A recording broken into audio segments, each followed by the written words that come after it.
1장 인내송으로 주께 드리겠습니다. 두 손을 들고 이 찬양을 부릅니다.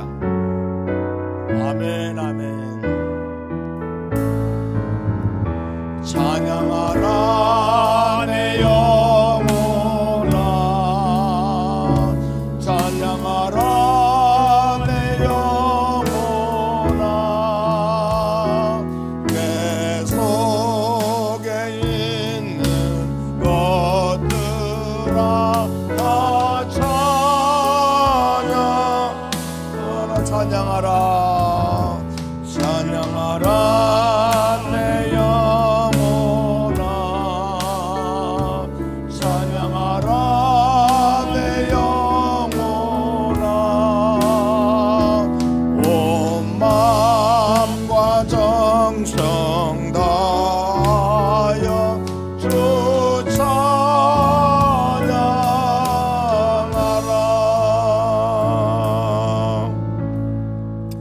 성시교동문 교도하겠습니다. 내가 여호와를 항상 송축하며 내 입술로 항상 주를 찬양하리로다. 내 영혼이 여호와를 자랑하리니 공고한 자들이 이를 듣고 기뻐하리로다. 나와 함께 여호와를 광대하시다며 함께 그 이름을 높이세. 여호와의 천사가 주를 경외하는 자를 두루 칭치고 그들을 건지시는도다. 너희는 여호와의 선하심을 맛보아 알지어다. 그에게 피하는 자는 복이 있도다. 너희 성도들아 여호와를 경외하라. 그를 경외하는 자에게는 부족함이 없도다. 젊은 사자는 궁핍하여 줄일지라도 여호와를 찾는 자는 모든 좋은 것에 부족함이 없으리로다. 아멘. 사도신경을 고백합니다. 전능하사 천지를 만드신 하나님 아버지를 내가 믿사오며 그의 외아들 우리 주 예수 그리스도를 믿사오니 이는 성령으로 잉태하사 동정녀 마리아에게 나시고 본디오 빌라도에게 고난을 받으사 십자가에 못 박혀 죽으시고 장사지 사흘 만에 죽은 자 가운데서 다시 살아나시며 하늘에 오르사 전능하신 하나님 우편에 앉아 계시다가 저리로서 산자와 죽은 자를 심판하러 오시리라. 성령을 믿사오며 거룩한 교회와 성도가 서로 교통하는 것과 죄를 사하여 주신 것과 몸이 다시 사는 것과 영원히 사는 것을 믿사옵나이다. 아멘. 아멘. 제자리 앉으시기 바랍니다.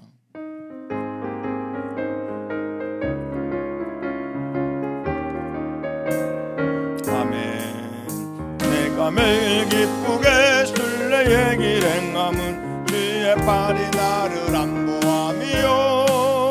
내가 주의 큰 복을 받는 참된 비결은 주의 영이 함께함이라.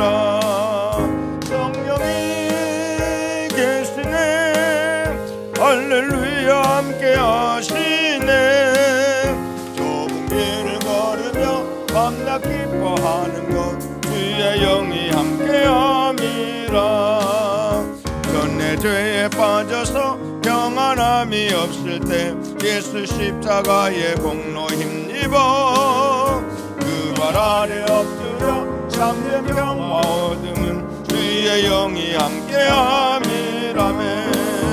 성령이 계시네, 할렐루야 함께하시네.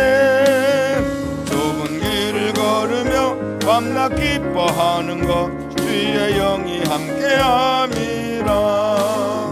나와 동행하시고 모든 염려하시니 나는 숲의 새와 같이 기쁘다. 내가 기쁜 마음으로 주의 뜻을 행함은 주의 영이 함께함이라. 성령이 계시네, 할렐루야 함께하시네.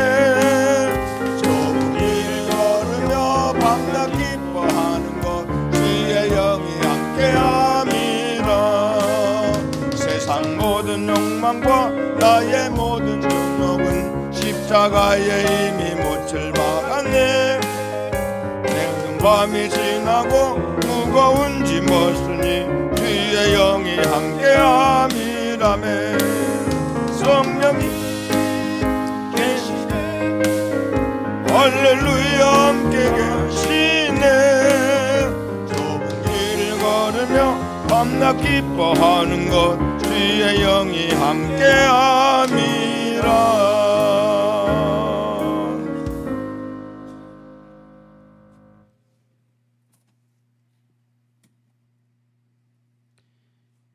기도 드리시겠습니다. 사랑의 하나님, 은혜를 감사합니다. 아멘.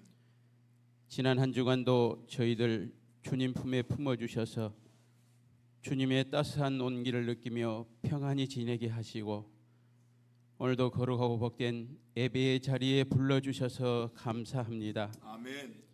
고르지 못한 일교와 불안정한 사회의 혼란 속에서도 오는 봄을 맞이하며 새롭게 돋아나는 새싹의 신비를 바라보며 전능하신 창조주 하나님을 찬양하며 예배의 자리로 나아갑니다. 아멘.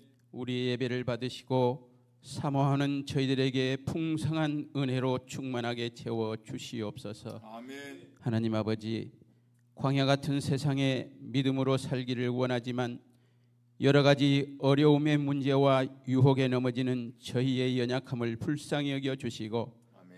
상한 갈 때도 걷지 않으시는 주님의 자비하신 은혜로 저희들을 감싸시고 붙들어 주셔서 아멘.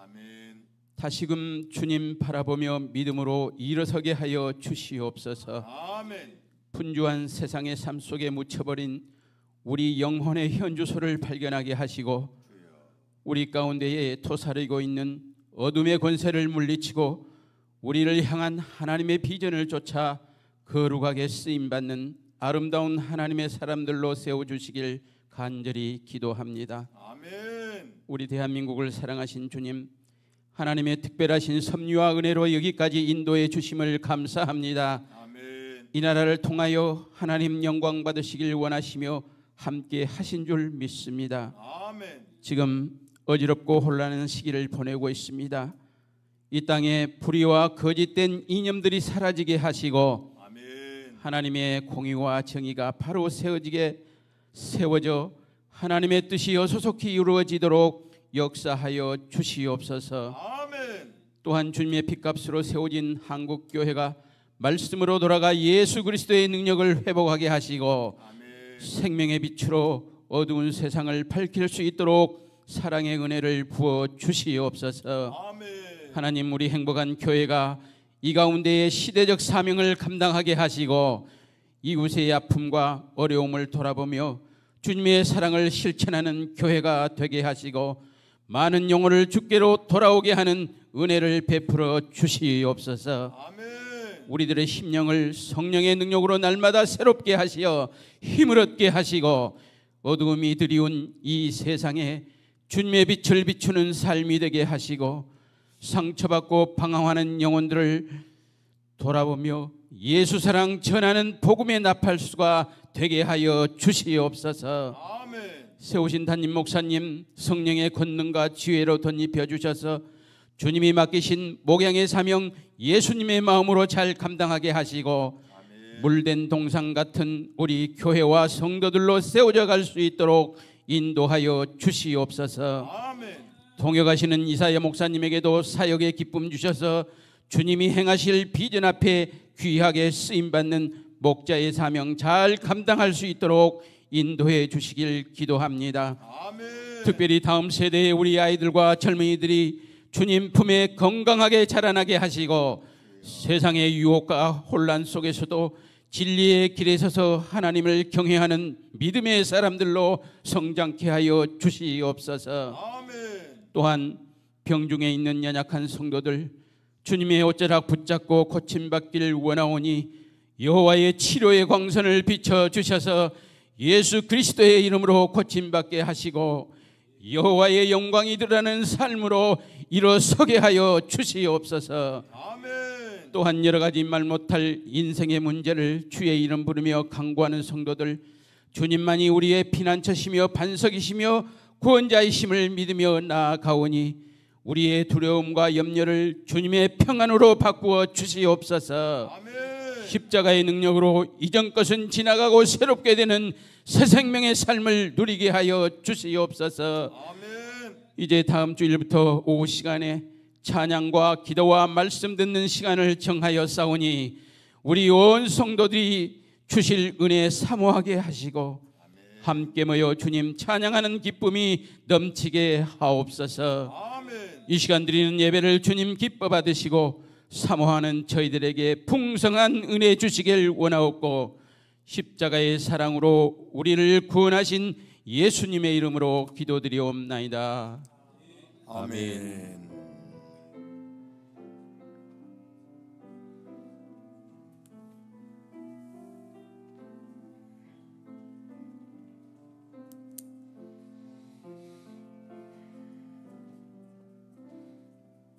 우리 김승현 전사님 말씀 봉독해 주시겠습니다. 자, 오늘 말씀은 에스겔서 37장 1절에서 10절 말씀입니다. 페이지 수로는 1209페이지. 여호와께서 권능으로 내게 임재하시고 그의 영으로 나를 데리고 가서 골짜기 가운데 두셨는데 거기 뼈가 가득하였더라. 나를 그 뼈 사방으로 지나가게 하시기를 본즉 그 골짜기 지면에 뼈가 심이 많고 아주 말랐더라. 그가 내게 이르시되 인자야 이 뼈들이 능히 살 수 있겠느냐 하시기로 내가 대답하되 주 여호와여 주께서 아시나이다. 또 내게 이르시되 너는 이 모든 뼈에게 대언하여 이르기를 너희 마른 뼈들아 여호와의 말씀을 들을지어다. 주 여호와께서 이 뼈들에게 이같이 말씀하시기를 내가 생기를 너희에게 들어가게 하리니 너희가 살아나리라. 너희 위에 힘줄을 두고 살을 입히고 가죽으로 덮고 너희 속에 생기를 넣으리니 너희가 살아나리라. 또 내가 여호와인 줄 너희가 알리라 하셨다 하라. 이에 내가 명령을 따라 대언하니 대언할 때 소리가 나고 움직이며 이 뼈 저 뼈가 들어맞아 뼈들이 서로 연결되었더라. 내가 또 보니 그 뼈에 힘줄이 생기고 살이 오르며 그 위에 가죽이 덮이나 그 속에 생기가 없더라. 또 내게 이르시되 인자야 내게 너는 생기를 향하여 대언하라. 생기에게 대언하여 이르기를 주 여호와께서 이같이 말씀하시기를 생기야 사방으로부터 나와서 이 죽음을 당한 자들에게 불어서 살아나게 하라 하셨다 하라. 이에 내가 그 명령대로 대언하였더니 생기가 그들에게 들어가매 그들이 곧 살아나서 일어나 섰는데 극히 큰 군대였더라. 아멘. 아멘. 할렐루야. 여러분 다 잘 계신 줄로 믿습니다. 벌써 이제 3월의 마지막 주가 되었습니다. 우리 사회가 많이 혼란스럽고 또 어려움이 많습니다만은 우리 모두가 진리에 굳게 서서 하나님이 이루어 주실 미래를 바라보며 나아가는 우리 행복 가족들이 될 수 있기를 주의 이름으로 축복합니다. 할렐루야. 3월의 품성은 솔선이라 했죠. 누군가 처리해야 할 일을 요청받기 전에 먼저 알아서 처리하는 것. 솔선이라는 것이 얼마나 아름답습니까? 루디아가 은혜를 받은 이후에 바울에게 그렇게 말하죠. 나를 주 믿는 자로 알거든 내 집에 와서 유하라. 강권하여 자기 집에 있게 하는. 누가 그렇게 요청하지도 않고 부탁하지도 않았는데 하나님의 나라를 건설하기 위하여 바울을 자기 집에 모셔 빌립보 대도시의 선교가 이루어지게 하는 걸 보게 되죠. 이것이 솔선이라는 아름다운 품성이에요. 우리 안에도 충만할 수 있기를 바랍니다. 할렐루야. 솔선은 크게 한 번 이제 마지막 읽읍시다. 시작. 요청받기 전에 먼저 알아서 하는 것. 할렐루야. 우리 교회만큼 이런 품성이 여태까지 잘 유지되어 왔고 앞으로 더 풍성해질 것을 믿습니다. 4월달도 여러분 열심히 말씀 묵상해 주시기를 꼭 부탁을 드려요. 영상 하나 찍는데 너무나 많은 수고가 필요합니다. 또 부목사님의 편집도 해야 되고요. 그런데 성도들이 별로 관심이 없어요. 아쉬움이 많습니다. 여러분 다 함께 해주실 꼭 부탁을 드리고 이런 교회의 아름다운 모습이, 말씀을 사모하는 아름다운 교회의 모습을 하나님께서 보시고 우리에게 큰 복을 베푸실 거예요. 하늘 문을 여시는 놀라운 역사들이 나타나게 하실 줄로 믿습니다. 오후 기도에 이제 다음 주부터 시작합니다. 여러분 힘들게 준비한 오후 예배입니다. 꼭 좀 기억들 하시고, 교회는 가르칠 교자라서 가지고 교회라 그러는데 그게 잘못된 거예요. 성경에 보면 교제가 그렇게 중요합니다. 여러분 우리 모두가 주님의 몸이란 걸 믿어야 돼요. 손가락, 발가락, 손, 발, 뭐 어디 모든 장기들 다 한 몸을 이루는, 한 몸을 이루는 방편이 뭐겠어요? 교제입니다. 예수 안에서 예수가 머리 되시고 우리가 그의 몸이 돼서 각자 교제함으로 말미암아 주님의 거룩한 몸으로 세워져 간다는 거예요. 예배만 달랑 드리고 가버리면 성도들 교제가 없어요. 머리 대신 그리스도의 부요로움과 풍성함이 몸의 것으로, 자기 것으로 누리지 못하는 안타까움이 있을 겁니다. 교제하는 공동체가 되기 위해서라도 오후 예배 함께 식사하고, 뭐 식사 김밥으로 나눕니다만 얼마나 정겹습니까? 그리고 다시 또 말씀도 나누고 찬양도 같이 부르고 더 뜨겁게 기도하는 그런 시간을 가질 것입니다. 아셨지요? 다음 주부터 뭐 한다고요? 주일 오후 기도회가 있습니다. 꼭 기억해 주시기를 부탁을 드려요. 할렐루야. 다다음 주가 4월 13일입니다. 4월 달은 좀 바쁘죠. 성찬식이 있고요. 4월 20일 다다음 셋째 주 4월 20일 날은 우리 부활주일이죠. 많이 구상을 하고 있습니다. 이번엔 가족들도 좀 초청하고 이웃들도 초청해서 뷔페를 좀 불러다가 우리 성들 함께 풍성한 음식을 나누면서 교제하는 시간 가졌으면 좋겠다. 이렇게 지금 준비하고 있습니다. 여러분 좀 이 복된 날, 부활절만큼이나 큰 예배가 어디 있겠어요? 기독교의 최대 절기죠. 주님의 부활을 함께 기뻐할 수 있고 함께 나눌 수 있는 그런 기회가 필요해요. 우리가 건강한 교회로 세워지기 위해서 꼭 이런 행사가 필요합니다. 기억해 주시고 지금부터 기도하면서 누구를 초청할까? 내 가족들, 특별히 너 친구들, 내 동료들 이번 부활절 함께 예배하며 부활의 영광을 함께 나누는 시간이 되어야겠다. 꼭 그렇게 좀 시간을 내주시기를 부탁을 드립니다. 할렐루야. 아셨죠? 우리 임병희 성도님 자녀 결혼식이 다음 주에 있습니다. 스타시 가까운 데서 있어요. 기도하고 많이 축복해 주시기를 부탁을 드립니다. 우리 이 시간 한 번만 기도하겠습니다. 우리 교회 이번 부활절 가족 및 친구 초청, 이웃 초청 예배가 하나님이 기뻐하는 큰 예배가 되도록 기도해 주시기를 바랍니다.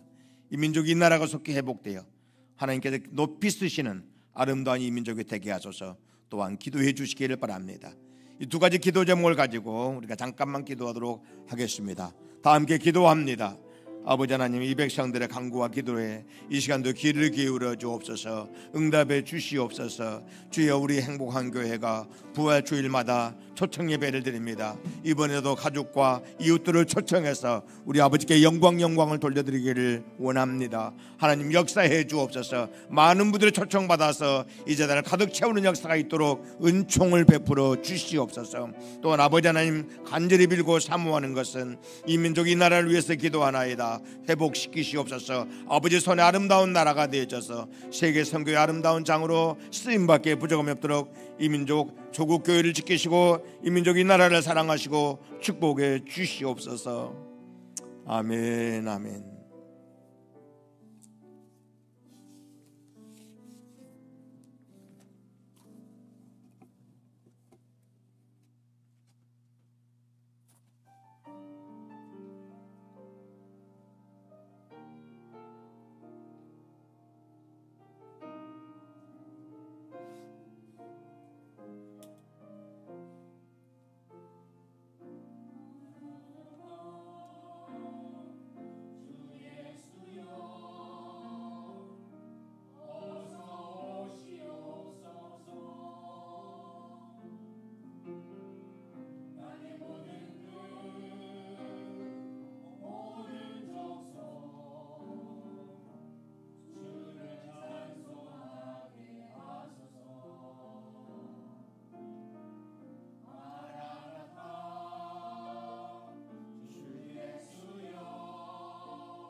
할렐루야. 여러분, 마라나타가 무슨 말인지 아시죠? 성경의 그 거대한 장을, 성경의 첫 번째 단어가 태초라는 단어죠. 태초. 마지막 단어가 뭘까요? 마라나타입니다. 주 예수여 어서 오시옵소서. 마라나타. 아름다운 찬양 하나님께 영광이 된 줄로 믿습니다. 요즘에는 여러분 모두도 많이 힘든 우리 사회 현상도 그렇고, 정치가 불안정해지면 그것이 그 사회 현상으로 나타나게 되고 열매 맺어지죠. 그래서 많이 우리 마음이 어둡고 침침한 그런 상황들을 많이 목격하게 됩니다. 이럴 때 우리 교회와 그리스도인들은 어떤 태도를 취해야 옳은가, 참 한 사람의 목사로서 고민이 많이 되고, 청장님 기도할 때 한국 교회가 좀 새로워져야 된다 이런 기도도 하셨는데, 교회는 진리의 반석 위에 굳게 서 있어야 되고, 그 진리로, 복음이라는 진리로 모든 상황과 사람과 어떤 사물에 관한 해석을 낼 수 있어야 돼요. 그의 기준과 잣대가 돼야 되죠. 복음을 하는 진리로 나를 바라보고 우리 사회를 바라보고, 어떤 사건이 벌어질 때 그것이 옳고 그름에 관하여 복음이라는 잣대, 복음이라는 이 캐논이라 그러죠. 기준을 삼아 해석해 내면 정확한 해석이 되고 그것이 하나님의 뜻이 될 수 있단 말이죠. 특별히 여러분, 교회는 영광스러운 주님의 몸된 공동체임을 믿어야 돼요. 하나님은 교회를 위하여서라도 우리 사회를 지키시고 복되게 하실 거예요. 교회는 그 뿌리가 하늘에 있어요. 교회의 머리가 예수 그리스도이고 그분이 보좌 우편의 좌정에 계시기 때문에 교회의 뿌리는, 교회의 근본은 하늘에 있다는 것을 믿어야 돼요. 하나님의 부요와 권능, 하나님의 지혜, 하나님의 빛을 세상의 것으로 가져오는 방편이 지상에 있는 교회지요. 그래서 교회가 그렇게 소중하다는 것을 우리가 기억해야 되고, 교회가 사회를 이끌지 못하면 그 사회는 망하게 돼 있어요. 여러분, 한국 교회가 역사는 그렇게 깊지가 않아요. 한 120년 지금 됐죠. 젊은 서양의 수많은 선교사들이 땅에 찾아오게 되었고, 그들이 땅에 교회를 세우기 시작해요. 그때부터 우리 사회가 교화되기 시작해요. 그 이전에 우리 사회는 굉장히 어두웠지요. 여러분, 동방의 고요한 나라라는 찬양 제목도 있습니다만은, 은둔의 나라, 감춰진 나라, 아주 그냥 부정부패, 무지로 가득한 사회가 그 당시 우리 사회였죠. 그러나 선교사들의 복음을 증거해서 그 복음의 기초 교회가 생겨나기 시작할 때 하나님의 보혈가 이 땅에도 임하기 시작해요. 저 유럽의 수많은 선진국가와 복음 일찍 받아들였던 수많은 사회들이, 그들이 교회를 세우고 복음을 선포함으로 하나님의 부요가 그들의 땅에 임하기 시작해서 그들의 영광스러운 사회들을 만들어내요. 여러분, 미국의 역사는 200년 밖에 안 되는 역사임에도 불구하고 그들이 철저한 기준이 뭡니까? 철저히 복음이라는 진리 토대 위에 국가를 세워가요. 하늘의 부요가 그들에게 임해요. 누가 미국을 감히 무시할 수 있겠어요? 그렇게 개인이나 사회나 가정이나 교회라는 그 구조, 교회라는 거룩한 하나님의 만드신 구조 속에 굳게 서 있으면 그곳에 하늘의 부요가 임해요. 그래서 예수 잘 믿으면 뭘 받는다라? 복을 받는다는 이런 논리가 강한 거예요. 할렐루야. 제가 지금 무슨 말을 하고 있는지 여러분들이 잘 받아들일 수 있기를 바라요. 할렐루야. 저와 여러분들을 하나님께서 부르시고 택하셔서 그의 자녀와 백성 삼으셨죠. 여러분, 이것들이 얼마나 소중한가를 기억해야 돼요. 우리를 적어도 우리를 향해 주님이 네가 내 백성이고 내 자녀라 부르실 때 그 안에는 그냥 호칭만 주는 게 아니겠지요. 엄청난 약속에 따라 붙는다는 거예요. 너는 내 백성이라 할 때 뭐 하겠다는 거예요 도대체. 여러분 하나님의 백성인 줄로 믿습니다. 하나님 여러분 교회로 부르셔서 너는 내 백성이라고 칭하셨어요. 그냥 백성만 되는 건가요? 아니잖아요. 어떤 사람을 양자로 삼아서 야 오늘부터 네가 내 아들이야 그러면은 그 애기한테 양자로 삼은 분의 그 책임, 네 모든 삶을 책임지겠다는 엄청난 약속이 그 한마디 선포 속에 담겨 있단 말이에요. 네가 내 자녀여 내 백성이라 주님이 이렇게 우리를 칭하시고 부르셨어요. 그냥 칭호만 주는 게 아니라는 거예요. 그 안에는 엄청난 너를 나의 영광스러운 자녀와 백성으로 완성해낼 때까지 나는 쉬지 않고 너를 사랑할 것이며 너를 위해서 모든 대가를 지불할 각오가 돼 있다는 그 엄청난 그 신실하신 그분의 약속이 그 안에 포함되어 있음을 믿어야 돼요. 할렐루야. 여러분 하나님께서 아브라함의 이름을 바꿔주세요. 딱 아브라함을 만나고 야 너 이제부터 뭐 하지 말라? 아브라함으로 살지 말고 아브라함이 되라 라고 부탁을 해요. 그건 야 네가 여태까지 종기의 아버지가 아브라함이라는 뜻이에요. 아브람. 하나님이 아브라함이라고 고치라 그래요. 그러면서 그를에게 놀라운 비전을 보여주시죠. 하나님이 아브라함의 이름을 고쳐주실 때에 너는 이제부터 열국의 아비가 될 거다. 온 세상의 구원을 위해서 복이 되고 열국의 아버지가 된다. 이름 하나 바꿔줬는데 그렇게 행하시는 하나님의 행하심 속에 엄청난 하나님의 언약이 담겨 있죠. 실제로 하나님은 이제 아브라함을 위해서 일하기 시작하세요. 아브라함이 아니라 이제 아브라함이 되도록 역사하기 시작하세요. 뭐 온갖 과정을 다 거쳤지만 결론은 네가 세상에 복이 될 거라고 말씀하신 그대로 이루어지죠. 아멘 안 할 거예요. 그리고 아브라함과 다윗 자손으로 예수 그리스도가 이 땅에 오심으로 인해서 그 측량할 수 없고 상상할 수 없고 표현할 수 없는 어마어마한 하나님의 일하심이 아브라함에게 나타나기 시작해요.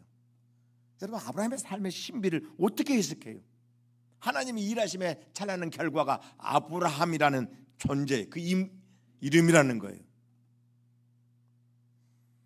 이렇게 우리 하나님께서는 어떤 사람 이름을 고쳐주시고 그에게 어떤 언약을 베풀 때는 그에게 자기가 지불할 대가, 그가 행하시고 일하실 것들이 그 언약 속에 그 약속 속에 가득가득 담겨 있다는 사실을 우리가 깨달아야 된다는 거예요. 여러분을 성도로 부르고 그리스도인으로 부르고 여러분들 하나님의 자녀와 백성으로 부르시고 야 너는 나의 앞에서 왕같은 제사장, 너는 하늘에 속한 자라 이렇게 막 칭하시 성경에 많은 칭호들이 우리에게 주어진다는 거예요. 할렐루야. 여러분만큼 이름이 많은 사람들이 없어요. 여러분 성경 보면 전부 다 나를 향한 야 너는 왕같은 제사장 내가 삼겠고 너는 하늘에 속한 자가 이미 되었다라고 말씀하시고 너는 내 백성이고 내 자녀라. 하나님 막 수없이 언약을 베푸시잖아요. 말씀을 주셨단 말이에요. 그 안에는 하나님이 우리에게 행하실 일, 우리를 위해서 하실 일들이 다 포함되어 있어요. 그분의 눈물, 그분의 우리를 향한 사랑, 그가 나를 얼마나 존귀 여기고 소중히 여긴가는 모든 말씀들이 그 표현 속에 가득가득 담겨 있다는 것을 믿어야 돼요. 할렐루야. 이것이 우리에게 소망이 되고 우리의 찬란한 미래의 근거가 된다는 사실을 우리는 기억해야 돼요. 여러분 할렐루야. 아브라함이 그렇게 하나님께 부름을 받고 사실 아브라함도 개인적으로 실수가 많잖아요. 그래서 가나안 땅 하나님이 약속한 땅에 왔는데 그 땅에 막 기근이 너무 심하니까 어디로 내려가죠? 예, 그 거대한 그 당시 부여의 땅 애굽으로 내려가요. 애굽으로 내려간 아브라함이 큰 실수를 하잖아요. 뭐 그 당시에는 무슨 국가 간에 무슨 계약이 있겠어요, 여러분? 그냥 무단 침입자가 돼가지고 사형을 당해야 되고 아내 뺏기고 모든 재산 약탈당하고 그 순간 아브라함은 죽어야 할 운명이 되는 거예요. 하나님께서 그것을 명확히 역사하셔요. 그래서 바로에게 역사해서 아브라함을 살려내시고 사라가 대자리에 돌아오도록 역사하시고 그 다음에 또 바로에게 막 하나님이 반 협박을 하시죠. 야, 너 아브람 만약 손댔다가는 사라 돌려보지 않으면 내가 네 맹주를 끊어놓는다고 말씀하시죠. 바로가 깜짝 놀래가지고, 여러분 이건 그냥 역사적인 사건이에요. 얘기가 아니라고요. 그래서 사라도 돌려보내고, 사라를 돌려보는데 그냥 돌려보낸 게 아니에요. 무엇도 돌려주었더라? 애굽의 수많은 금은보화를 보따리에 싸가지고 아브라함에게 안겨줘요. 그때부터 아브라함이 거부가 됩니다, 여러분. 그래서 가나안 땅에 돌아와서는 떵떵거리는 사람으로 살기 시작해요. 굉장한 권위와 부를 가진 사람으로 나타나기 시작하는 걸 보게 되는 거예요. 제가 말씀드리고 싶은 건 이거예요. 야, 너를 오늘부터 내가 아브라함으로 부르겠다라 할 때 그냥 단순히 이름만 고쳐주는 게 아니라는 거예요. 그 안에 엄청난 하나님의 언약, 약속, 하늘의 부여로 가득 채우는 복이 있도록 하실 것에 대한 하나님의 약속이 그 안에 포함되어 있다는 사실을 우리는 꼭 기억을 해야 돼요, 여러분. 할렐루야, 할렐루야. 오늘 본문도 똑같은 상황이죠. 여러분, 저와 여러분 모두를 하나님이 택하시고 부르셔서 이 큰 은혜 가운데 이미 우리를 두셨어요. 우리를 하늘에 속한 자가 되기 위해서 하나님께서 아들을 통해 행하신 일들이 무엇인가를 우리는 꼭 기억해야 된다는 거예요. 단순히 야, 오늘부터 네가 하늘에 속한 자가 될 거다라고 말씀한 게 아니에요. 이 땅에 아들을 보내셔서 십자가에 죽게 하시고 부활케 하시고 승천케 하시고 보좌 앞에 자정케 하셔서 복음의 거대한 구조를 이루어 놓으셨어요. 그리고 우리를 그의 몸된 교회로 부르셔서 예수 안에 속하게 만들어 주세요. 그리고 우리가 예수와 함께 하늘에 속한 자이신 예수와 함께 하늘에 속한 이가 되는 큰 복을 허락해 주시다는 거예요. 우리를 그렇게 만들어내기 위해서 하나님께서 얼마나 위대하고 찬란한 대가를 지불하셨는가를 우리는 기억해야 된다는 거예요. 할렐루야. 여러분, 우리가 에스겔서 37장 말씀을 잘 보셔야 돼요. 하나님이 자기 백성들을 향해서 어떤 뜨거운 가슴을 갖고 계시는가, 하나님께서 자기 백성을 향해서 어떤 위대한 꿈과 소망을 허락해 주기를 원하신가가 이 말씀 속에 가득 담겨 있다는 사실이죠. 여러분이 잘 아는 대로 이 에스겔이라는 선지자 누구입니까? 예루살렘과 유다가, 그 당시 이스라엘이 유다로 분열되죠. 그 유다가 바벨론에 의해서 586년에 완전히 멸망을 당해요.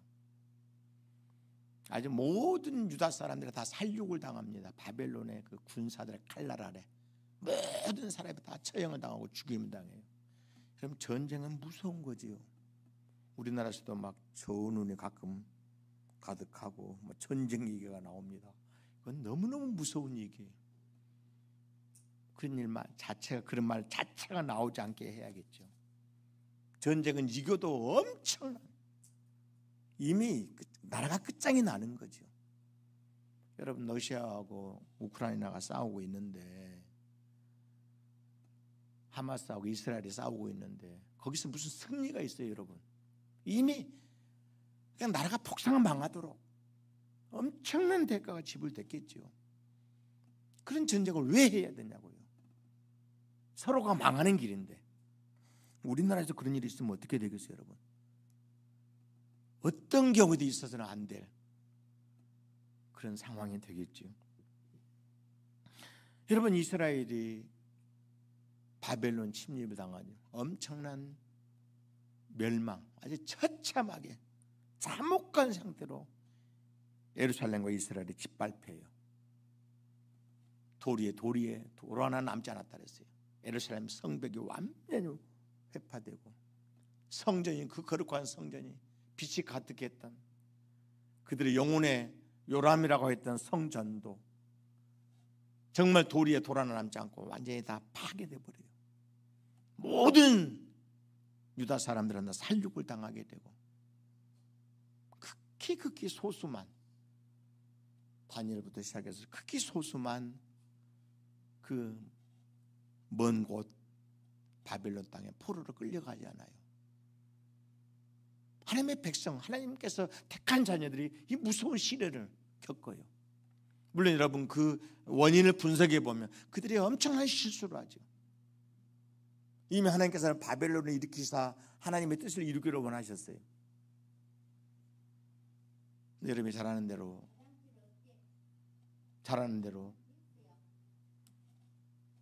바벨론을 맞이하라, 이 하나님의 뜻이에요.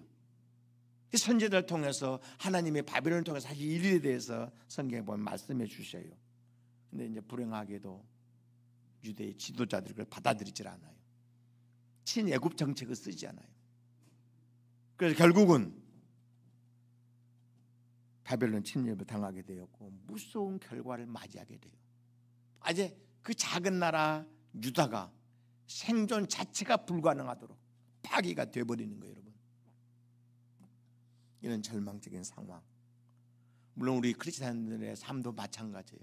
뭐 우리가 다 세상 사람과 달리 잘 되고 막 무조건 모든 일이 형통하고 그건 아니지 않습니까, 여러분? 그러나 하나님은 자기 백성들을 택하시고 부르실 때 그들을 자기 품에 안으시잖아요. 자기 자녀로 택하셔서 그들의 품에 안으신단 말이에요. 그리고 그들을 위해서 모든 사랑과 대가를 지불해 가면서 그들을 당신의 영원한 나라의 백성으로, 하나님의 영원한 기업으로 그들을 세워 가신다는 사실을 우리 믿어야 돼요. 이스라엘 민족들이 지금 참혹한 상황에 빠져 있어요. 더 이상 생존할 수 없는 무서운 절망의 나락으로 추락하고 있다는 사실이죠.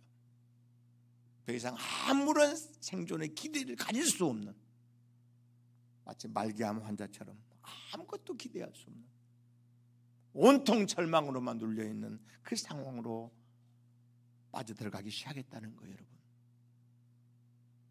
그러나 하나님은 자기 백성, 너희는 내 백성이라 내 자녀라고 친언한 그들이 그렇게 망가지고 생존이 불가능할 정도로 추락하는 걸 우리 하나님이 원하시겠느냐 이 말이에요. 물론 그들의 실수와 자기들의 잘못 때문에 이 엄청난 어려움에 봉착이 있었지만, 어느 자식인들 제 자식이 망가질 때 그 아버지가 그것을 바라만 보고 있겠어요, 여러분? 하물며 하늘의 아버지, 내가 너희를 택해서 내 백성 삼을 뿐만 아니라 너희를 통해서 온 인류를 구원하겠다라고 해서 아브라함의 후손들을 세우셨던 그 하나님께서 그 백성을 버리시겠느냐 이 말이에요. 우리 하나님은 사랑의 하나님이신 줄로 믿습니다. 긍휼과 자비 하나님이시, 자기 백성을 끝까지 책임지시는 신실하신 아버지라는 사실을 믿으셔야 돼요. 여러분, 이 절망의 땅에 에스겔도 포로민의 한 사람을 끌려가잖아요. 포로 수용소에서 이제 막 엄청난 고난 가운데 생활을 시작해요. 예루살렘에 들려온 소식은 참담한 소식들, 모든 백성들이 다 죽고 다 성은 불태워지고 주저케 한 마리 살 수 없는 그런 땅이 됐다는 소문만 에스겔 선지자의 귀에 들려오지요. 선지자 에스겔은 울고 또 울며, 하나님이 어째 당신의 백성들을 이렇게 참혹한 상황에 두시렵니까? 이것이 그 당시 에스겔과 에레미야 같은 선지자들의 눈물이었어요. 여러분, 에레미야 예가 같은 거 읽어보세요. 그들이 얼마나 슬펐으면 애가라는 노래를 지을 정도로, 에레미야 예가라 그러죠. 울고 또 울고 울고 또 울며 그들의 주인이신 하나님을 바라보기 시작하죠. 여러분, 우리 하나님은 자기 백성들이 때로는 망가지고 고난 가운데 노출되고 던져진 바 될지라도 자기 백성은 결코 포기하는 분이 아니라는 거예요. 그 백성을 향한 그의 사랑의 손길을 놓지 않으신 분임을 믿을 수 있기를 바라요. 여러분, 이스라엘 백성들 하나님이 어떻게 자기 백성으로 삼으셨으며 어떻게 그들을 키우셨으며 낳으셨습니까? 오늘 아브라함 불러서 너와 후손을 내가 복주어서 한 거대한 민족과 나라가 되게 하고 그들을 통해서 세상을 구원하마, 이게 하나님의 뜻이었고 선포였어요. 그런데 그 백성들이 이렇게 지지멸멸하며 무서운 시련 가운데 봉착하게 됐다는 거예요. 하나님은 자기가 자기 백성을 향해 가진 거룩한 계획을, 거룩한 회복의 역사를 다시 이 본문의 아름다운 상황으로 설명해 보여주세요. 어느 날 포로 수용소에서 울며 지쳐 잠든 에스겔을 하나님이 찾아오세요. 에스겔, 나를 좀 따라오너라. 선지자야, 나를 좀 따라오너라. 에스겔이 영문도 모르고 하나님을 따라 나섭니다. 하나님이 그를 데리고 어디로 가십니까? 한 거대한 골짜기로 갔다 그랬어요. 평원이 쫙 펼쳐지는데 양쪽에 산맥이 우뚝 서서 거대한 골짜기를 이루는 그런 고원지대로 데리고 가시는 거예요. 한번 상상해 보세요. 근데 뜻밖의 이 고원에 도착했는데, 이 골짜기에 도착했는데 에스겔 눈에 너무너무 창목한 상황이 쫙 펼쳐지는 거예요. 마른 뼈들이 가득한 그런 골짜기였어요. 인자야, 여기 뭐가 있느냐 물어요. 주님, 마른 뼈가 가득하네. 이게 무슨 일입니까? 알고 봤더니 고대에 그곳에서 거대한 전쟁이 있었고 수십만 수만만의 사람들이 전쟁을 싸우다가 거기서 죽은 그런 장소예요. 너무 오래된 거예요. 이게 100년이든 200년이든 알 수가 없어요. 마른 뼈들로 가득 찬 골짜기, 말 그대로 해골 골짜기를 보여주신 거예요. 에스겔이 너무 놀란 거죠. 하나님께서 갑자기 에스겔이 그렇게 묻습니다. 인자야, 이 뼈들이 능히 살겠느냐? 여러분, 뼈들이 살 수 있어요? 여러분이 대답을 해봐요. 뼈들이 살 수 있나요? 이렇게 대답하면 누구를 무시하는 게 되겠어요? 그렇죠. 전능하신 하나님, 그분이 살릴 수 있다라고 말해요. 예수인지 논지 말하기가 곤란할 정도로. 됩니다 하면 뻥치는 거 아니야? 이렇게 말하게 돼요. 안 됩니다 그러면, 야, 너 하나님의 능력 무시하냐? 그러니까 하나님이 물어요. 인자야, 이들이 뼈들이 살 수 있겠느냐? 에스겔이 상당히 머리를 잘 굴렸나 봐요. 주여, 나는 대답할 수 없나이다. 주께서 하시나이다. 당신이 하시나이다라고 고백을 해요. 여러분, 이게 정답입니다. 그의 뜻이라면, 만유를 말씀으로 창조하신 하나님의 뜻이라면, 아무리 무서운 절망에 빠져있는 상황에서라도 우리를 일으키지 않겠습니까 여러분? 이게 성경의 수많은 내용의 역사들의 증거들이에요 여러분. 할렐루야. 수없이 인류 역사 가운데 하나님은 자기 백성들을, 자기 형상으로 창조한 인간들을 포기하지 않으세요. 에스겔은 정확한 대답을 한 거예요. 주여, 주께서 하시나이다. 마치 사도 베드로가 예수님 마지막 부활하신 이후에 다시 그 제자들과 함께 3년을 보냈던 갈릴리 바다 호숫가, 그 청가머린 그곳으로 베드로와 제자들을 초청하지 않아요. 마지막으로 승천하기 전에 십자가에 죽으시고 다시 부활하신 그분이 얼마나 뜨거운 가슴으로, 요한 아들 시몬아, 이 사람들보다 네가 나를 더 사랑할 수 있겠느냐고 물어요 여러분.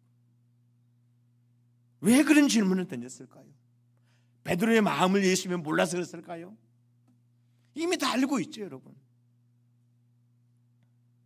그러나 베드로의 의지와 결단을 새롭게 하고 그로 하여금 찬란한 삶을 향해 도전하게 하기 위하여 3년의 사건을 그대로 떠올리면서, 네가 3년 전에는 이런 삶으로 출발했는데 지금 이렇게 망가졌구나. 다시 한번 내가 너를 도울 테니 일어날 수 없겠니? 네가 이 사람들보다 나를 더 사랑할 수 있겠느냐고 물어요 여러분. 근데 베드로가 뭐라 그래요? 베드로 대답도 시원찮아요. 주여, 내가 주를 사랑하는 줄 주께서 아시나이다. 왜 그들한테 질문합니까? 몇 번 물으셨죠 여러분? 3-4번을 불러 또 묻고 또 묻고, 그때마다 예수님께서는 마지막 대답을, 내 어린 양을 좀 부탁한다. 나는 너 승천하고 내가 없는 이 세상에 펼쳐질 텐데 네가 나를 대신해 내 어린 양을 좀 치라, 먹여달라, 관리해달라, 간곡히 부탁을 하잖아요. 이 음성 여러분에게도 들려올 수 있기를 바랍니다. 여러분, 인자여 이 뼈들이 능히 살겠느냐라고 물어요. 주여 주께서 하십니다. 당신의 뜻이라면 가능하지 않겠습니까? 라고 자기 믿음을 피워나죠. 그렇다면 네가 내 말을 한번 대언해봐라. 누구 말을 대언하라고 여러분? 전능하신 하나님의 말씀을 대언해보라는 거예요. 대신 좀 말해달라는 거예요. 하나님의 말씀하면 에스겔이 선포합니다. 뭐라고 대언하게 합니까 여러분? 여러분 4절에 보면 너희 마른 뼈들아 여호와의 말씀을 들을지어다 라고 먼저 선포해요. 여러분 마른 뼈들이 하나님의 말씀을 들을 수 있어요 없어요? 이게 참 놀라운 얘기죠 여러분. 하나님께서는 죽은 나사로를 향해서 선포하시잖아요. 나사로야 나오너라. 그때 예수님이 좀 치매 증세가 있어가지고 나사로야 나오너라 이 말밖에 안 하고 모든 죽은 자에 나오너라 그랬으면 어떻게 됐겠을까? 온 세상의 무덤이 다 열려버렸을 거예요. 나사로야 나오너라 할 때 그 죽은 지 나흘이나 됐던 나사로가 무덤문을 열고 나오지 않습니까 여러분? 물을 명하여 뭐가 되라? 포도주가 되라 할 때 물이 변하여 포도주 됐네. 할렐루야. 바람과 바다를 향하여 잔잔하라 명하시니 그들도 주님의 말씀을 듣고 그렇게 잔잔케 되잖아요 여러분. 너희 마른 뼈들아 여호와의 말씀을 들을지어다. 여러분에게도 주의 말씀이 들려오기를 주의 이름으로 축원합니다. 하나님은 그 말씀으로 만유를 창조했고 다시 여러분들을 하나님의 위대한 백성들로 만들어 세워가기를 원하세요. 하나님의 말씀이 내게도 들려지도록 내게도 대언되도록 여러분의 마음을 오픈할 수 있기를 바라요. 새로운 대창조의 역사가 여러분과 여러분의 가정 안에서 아름답게 이루어갈 줄로 믿습니다. 말씀이 들려와야 돼요. 마른 뼈 같은 내게도 그분의 아름다운 영광의 말씀, 능력의 말씀이 들려오기 시작하면 우리의 삶은 변하기 시작합니다. 위대하고 찬란하게 꽃 피워지는 역사가 나타난다는 사실을 믿을 수 있기를 바랍니다. 주 여호와께서 이 뼈에게 이같이 말씀하시기를 너희가 생기가 너희에게 들어가게 하리니 너희가 살아나리라. 너희 위에 힘줄을 두고 살을 입히고 가죽을 덮고 너희 속에 생기를 넣으리니 너희가 살아나리라. 그래서 너희는 내가 여호와인 줄 알리라. 하나님이 말씀하시죠. 에스겔이 하나님 말씀하신 그대로 선포를 해요. 너희 마른 뼈들아 너희 위에 힘줄을 두고 살을 입히고 가죽을 덮고 너희 속에 생기를 내가 넣겠다. 너희가 살아나리라. 하나님 말씀하세요. 하나님의 말씀이 딱 임하자마자 이 거대한 에스겔 골짜기에 수많은 마른 뼈들이 갑자기 움직이기 시작하는 거예요. 투르륵 뼈들이 움직이면 무슨 소리가 나겠어요 여러분? 이 뼈 저 뼈가 움직이더니 자기 뼈를 찾아가는 거예요. 막 거기 수만 명의 수십만의 뼈들이 여러분 고대 전쟁은요 무식한 전쟁이에요.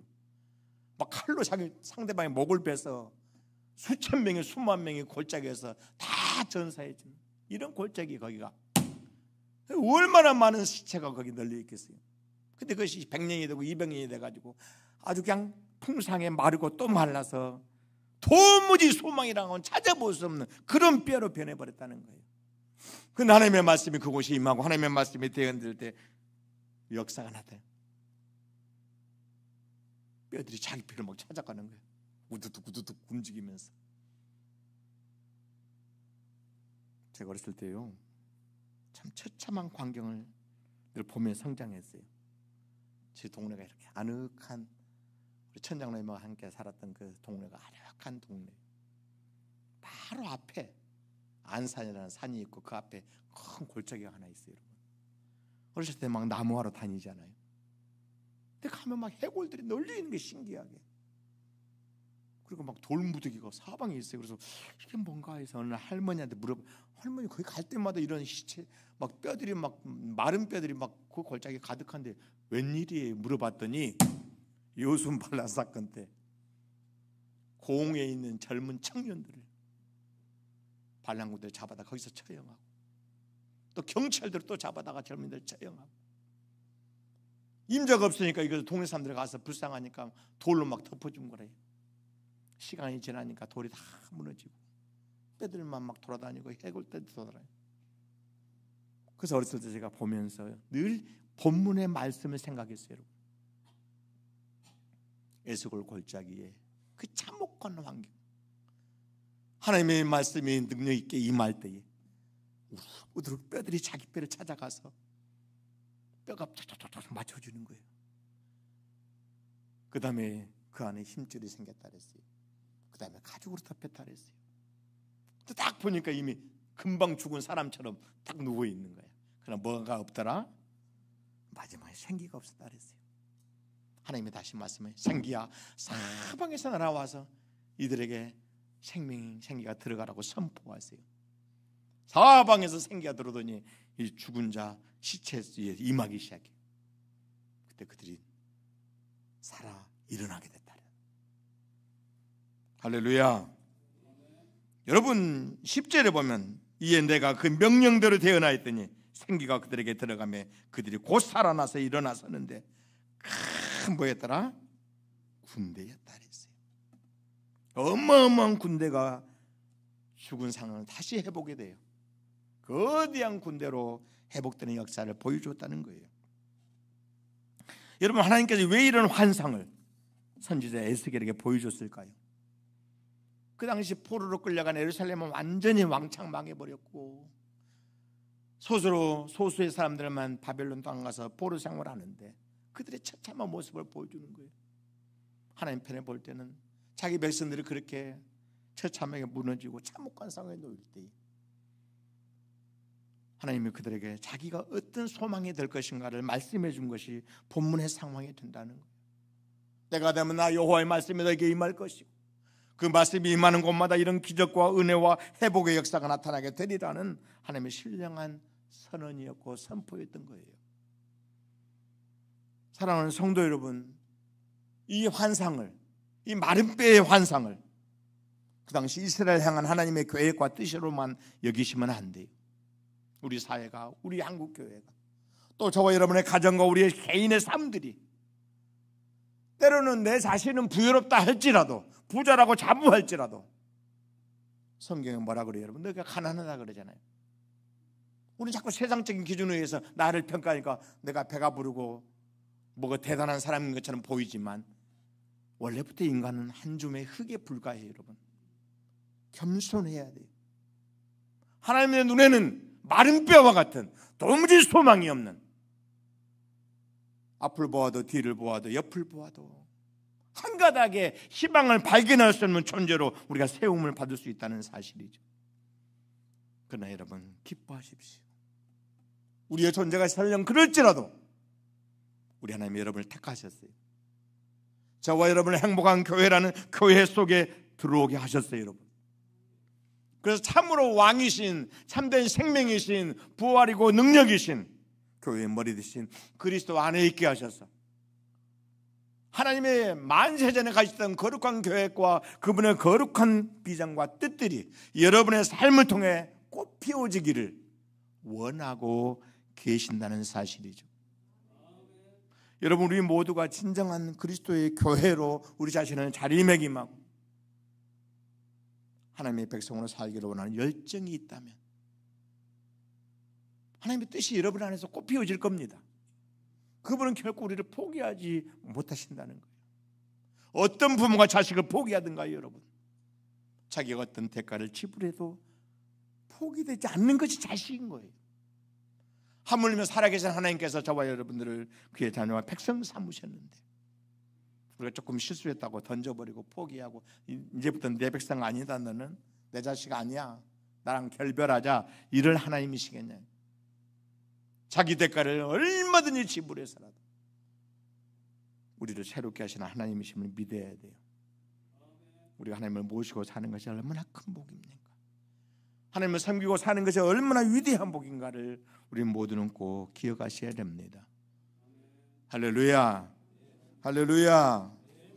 우리 찬양을 같이 부르도록 하겠습니다. 나의 마음속에 온전히, 이 찬양 한번 부르면서 주께 예배한 예물을 드리도록 하겠습니다.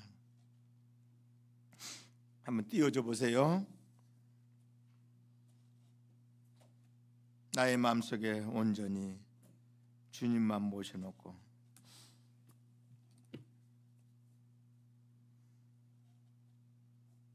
한번 찬양을 부르면서 오늘 들은 말씀 기억하고 결단하는 귀한 시간을 갖도록 하겠습니다. 박수 치면서 찬양 부릅니다. 나의 마음속에 온전히 주님만 모셔놓고 나의 정성을 다하여 나의 정성을 다하여 주를 섬기리.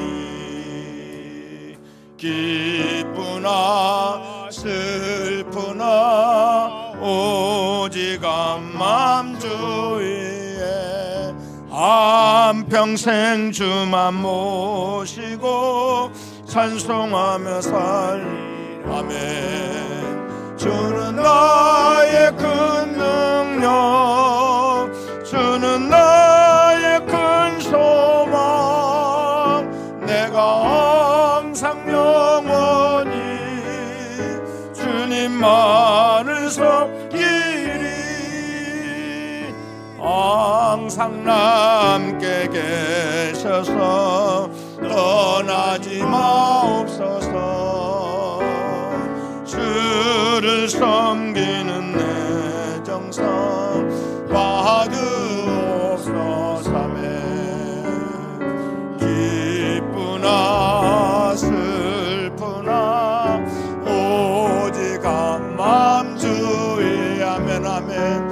한평생 주만 모시고 찬송하며 살리. 아멘. 주는 나의 큰 능력, 주는 나의 큰 소망.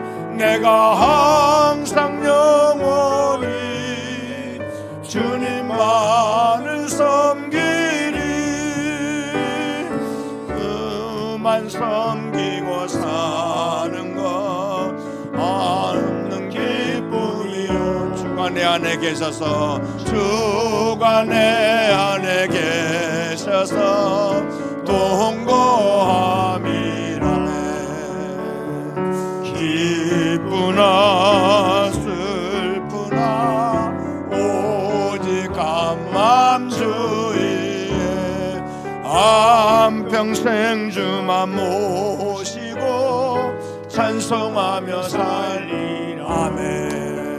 주는 나의 큰 능력, 주는 나의 큰 소망. 내가 항상 영원히 주님만을 섬기리. 주만 섬기고 사는 것, 주만 섬기고 사는 것 없는 기쁨이요. 주가 내 안에 계셔서, 주가 내 안에 계셔서 동거함이라네. 기쁘나 슬프나 오직 한맘 주의 한평생 주만 모시고 찬송하며 살리. 아멘 아멘. 주는 나의 큰 능력, 주는 나의 큰 소망. 내가 항상 영원히 주님만을 섬기리. 기도하겠습니다. 아버지 하나님, 이 백성들의 결단의 기도를, 결단의 찬양을 이 시간 받으신 줄로 믿습니다. 어찌 우리를 사랑하셔서 내 평생 기쁘나 슬프나 주님 모시고 살게 하셨나이까. 생명의 주, 소망의 주, 능력의 주, 부요의 주를 아버지를 모시고 살도록 크고 놀라운 복을 우리에게 허락해 주셨나이다. 하나님, 때로는 내 삶에 환경과 상황이, 내 가정의 미래가 마른 뼈만 가득한 골짜기처럼 보일지라도, 그렇게 느껴질지라도 낙심하지 말게 하옵소서. 주를 바라보게 하옵소서. 주를 의지하고 주를 붙잡고 나갈 때 주의 말씀이 내 가정에도 임하고, 온 우주를 말씀으로 창조하신 여호와의 말씀이 내 안에 대언될 때에 생명의 대역사가, 회복의 대역사가, 크게 부욕해 되는 영광의 역사가 내 개인의 삶과 우리 가정의 삶 속에도, 우리 자녀들의 삶 속에도 나타날 줄로 믿습니다. 뜨겁게 주를 의지하며 나가는 귀한 성도들로 축복해 주시옵소서. 귀하고 아름다운 예물 따로 성별하여 이 시간도 여호와의 손에 올려드립니다. 우리 박정환 아들을 기억해 주시옵소서. 눈물로 드리는 귀한 11조의 예물입니다. 하나님, 복을 쌓을 것이 없도록 내가 붙지 아니하 보라 언약하셨사오니 아들의 생애 가운데 삶 속에 그 말씀이 꼭 이루어지도록 역사하옵소서. 안경성 권사님, 힘들고 어려운 과정에서도 주님 섬기기를 멈추지 않냐며 주님을 뜨겁게 사랑하는 이 딸의 마음을 주가 받으시옵소서. 그의 건강을 지켜 주시옵소서. 남은 생애, 과거의 모든 생애보다 더 보람있고 알참에 열매 맺기에 부족함이 없도록 역사해 주시옵소서. 임재현, 박은희 귀한 자매 가정, 이 형제 가정을 주님이 세워주셨습니다. 하나님이 세우신 복된 가정이신 줄로 믿습니다. 하나님의 큰 뜻을 이루기에 조금도 부족함이 없도록 이 가정 위에 큰 복과 은혜로 충만히 역사해 주옵소서.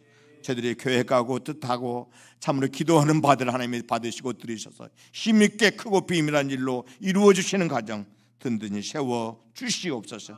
우리 김진구 관계자님을 사랑하시니 감사합니다. 주님의 손에 붙잡혀서 힘을 얻게 하옵소서. 그 가정에도 하나님의 말씀이 뜨겁게 임해서 소생케 되는 역사, 참으로 크게 회복되는 역사가 나타날 수 있는 은혜와 복으로 충만케 하시옵소서. 우리 김정현 선생님 위로해 주옵소서. 귀한 예물이 하나님께 큰 보화처럼 하나님의 손에 오병이어처럼 소중하게 드러날 줄로 믿습니다. 우리 박광선 혼윤이 장로님 가정, 권사님 가정 기억하시옵소서. 저들의 눈물과 땀 한 방울 한 방울들이 하나님의 나라를 힘있게 세워가며 주의 교회를 단단히 세워가는 놀라운 희생임을 믿사오니 주께서 친히 기억하셔서 갚아주실 것을 믿습니다. 오늘 모인 성도 한 사람 한 사람 권능의 장중에 붙잡으시옵소서. 축복해 주옵소서. 오늘 예배 참석하지 못한 우리 모든 행복 가족들도 어느 곳에 있든지 시간 주님이 역사하시고 그들을 붙잡아 인도해 주시옵소서. 축복하며 예수님의 이름으로 기도드리옵나이다. 아멘.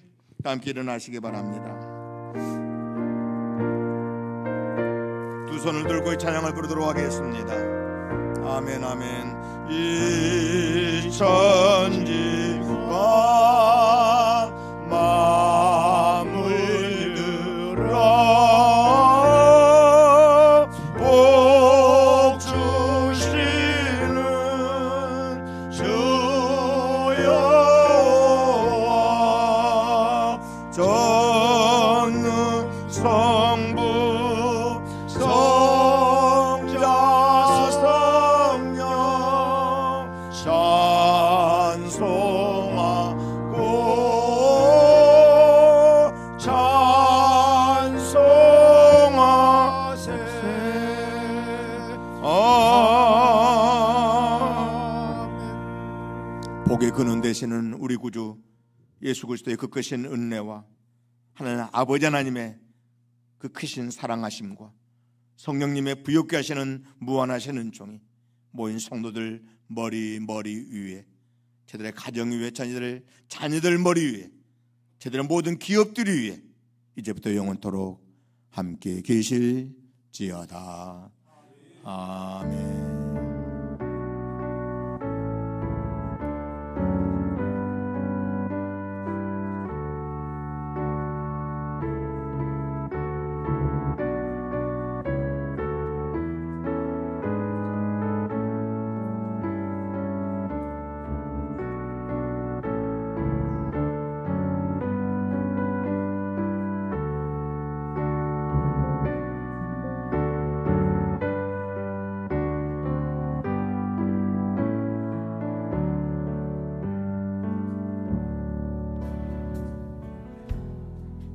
따스한 성령님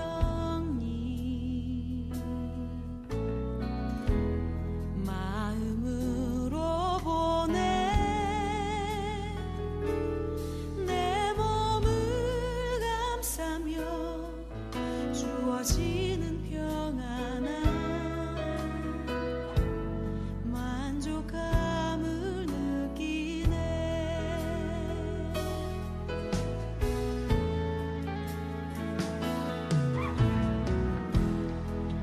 따스한 성령님 마음으로 보내 내 몸을 감싸며 주어지는 평안함 만족감을 느끼네.